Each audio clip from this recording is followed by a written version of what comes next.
जय हिंद दोस्तों, स्वागत है आपका अपने धमाकेदार YouTube चैनल प्ले स्टडी पर। तो दोस्तों आज की इस वीडियो में मैं आप सभी को मातृभूमि के लिए सारांश बताऊंगा। दोस्तों हर साल बोर्ड परीक्षा में ये आपका 4 नंबर 3 नंबर के बोलता है, आता रहता है। ये क्लास 10 हिंदी के लिए मोस्ट इंपॉर्टेंट है, इसको तैयार करके जाते हैं। दोस्तों आपका 3 नंबर बिल्कुल रखा हुआ, ठीक है। तो आपको किस प्रकार लिखना होगा, देखिए मैं आपको ज़्यादा से ज़्यादा बड़ा नहीं, बस मैं छोटे भाषा में समझाऊंगा, इस भाषा को समझ लीजिएगा।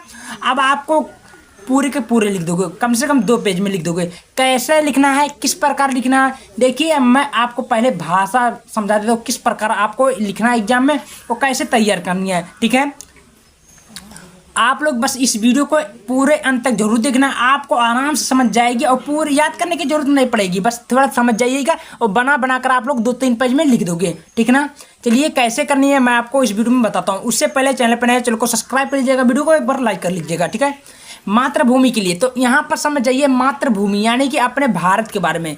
तो आपको 2-3 बातें ध्यान से लिखने। सबसे पहले देखिए, अब हमारा देश जब आज़ाद नहीं हुआ था तो घटना कौन सी घटी थी, और उसके बाद में क्या क्या लिखने, स्वतंत्रता संग्राम के बारे में लिखनी है। हमारा देश आज़ाद हुआ था, कब आज़ाद हुआ था, किस प्रकार घटना घटी थी, ये सारे कहानी इसमें लिख दीजिएगा। आपको पूरे के पूरे नंबर आपके सामने पड़ा हुआ है, ठीक है। तो एक बात और, इसमें आपको 2-3 बातें याद रखनी है। जैसे इसमें लेखककार कौन थे, किसके द्वारा इस कहानी लिखा गया है, किस पर लिखा गया है, 2-3-4 बात आपको लिखनी होगा। और आपको दोस्तों मैं बता देना चाहता हूँ, ये सर्ग वाइज है तो आपको सर्ग वाइज लिखना होगा, ठीक है। सर्ग वाइज, हाँ क्या लिखना है, सर्ग यानी कि प्रथम द्वितीय तृतीय, कम से कम 3-4 सर्ग आपको लिख देनी है, ठीक है। चलिए मैं आपको एक्सप्लेन करके बता देता हूँ। तो लिखनी है कि डॉक्टर जयशंकर त्रिपाठी, ये भाई लेखक कौन है, लेखक कौन है आपको लोग बताइए। तो ये लेखक है जयशंकर त्रिपाठी द्वारा रचित मातृभूमि के लिए प्रमुख पात्र है। ये कहानी के लेखक कौन है, जयशंकर त्रिपाठी जी है। उनकी चारित्रिक चित्रण किया गया, भाई इसमें चारित्रिक चित्रण किया गया। अब देखिए प्रथम सर्ग में क्या है, आपको मैंने बताया कि सर्गबाजी लिखनी है।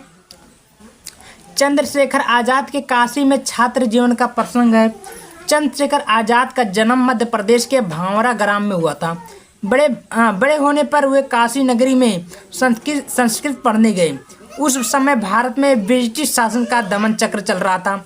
भारतीय जनता क्या लिखने के जनता के दमन के लिए अमृतसर में जलियांवाला बाग हत्याकांड का बहुत बड़ा असर पहुंचा।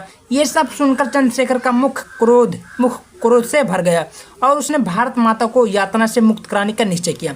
देखिए मैंने जो बताया हूँ, मैं आपको साफ साफ बोल दिया हूँ कि भाइयों आपको क्या लिखना होगा। इसमें जो घटना घटी थी, यानी कि जिसे हम महात्मा गांधी के बारे में लिख सकते हैं, चंद्रशेखर आजाद के बारे में लिख सकते हैं, सुभाष चंद्र बोस के बारे में लिख सकते हैं, किसी के बारे में, यानी कि ये मातृभूमि के प्रति होना चाहिए, ठीक है। तो मैंने जो बताया हूँ ये कहानी किसमें घटी, जलियांवाला बाग हत्याकांड से रिलेटेड भी है। इस प्रकार आपको कहानी में लिख देनी है, ठीक है। अब द्वितीय सर्ग में क्या आती है उसको भी समझ लेते हैं। तो द्वितीय सर्ग में लिखनी है कि इस सर्ग में शेखर जी का संघर्ष का वर्णन किया गया।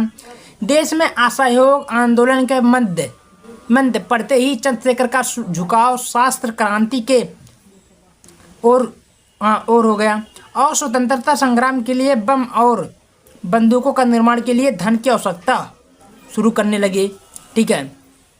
आगे चलते हैं।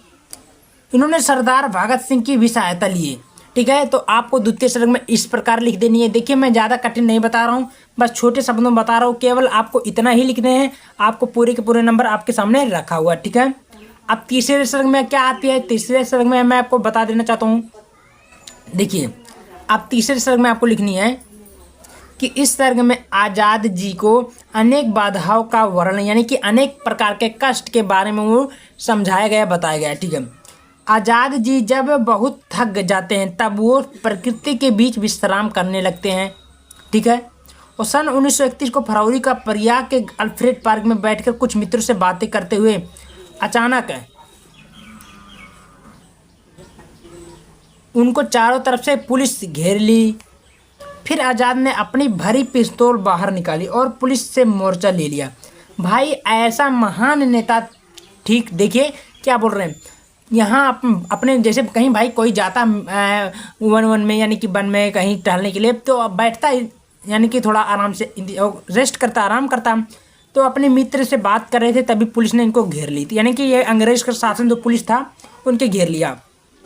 अब इनके पास भी कम नहीं था, इनके पास भी हथियार था। इन्होंने बड़ी पुलिस से जो था बंदूक अपना खोल लिया और पुलिस से भी पुलिस भी फायरिंग करती थी, ये भी फायरिंग करते थे, तो यानी से उनसे भी लड़े। अब क्या होते हैं देखिए, बाहर निकल और पुलिस से मूर्छा लिए। पहली ही गोली में एसपी की धज्जियां उखाड़ दी। भाई देखिए, पहली ही गोली में एसपी जो होता है, सोच लो, सुपरिटेंडेंट ऑफ पुलिस, उसको पहले गोली में धज्जियां उखाड़ दी, यानी कि पहले मार तो उनको पगलाए गए, घायल हो गए। हाँ, दूसरे लिखे, आज़ाद ने अपने मातृभूमि के लिए अपना बलिदान दिया, उसी प्रकार पुलिस वालों ने उनके फायरिंग सीधे ज़्यादा कर दी, इसलिए उनका देहांत हो गया। ठीक ना। तो आपको कुछ इस प्रकार लिखना है दोस्तों, आपको पूरे के पूरे नंबर मिलने वाले, एक भी नंबर कटने वाले नहीं है। ठीक है, तो आप लोग बताइए वीडियो कैसा लगा। वीडियो पसंद आए वीडियो को ज़्यादा से ज़्यादा शेयर कर दीजिएगा और आपको पूरी तैयारी इसी चैनल पर कराया जाएगा। ठीक है, तो मिलते हैं नेक्स्ट वीडियो में।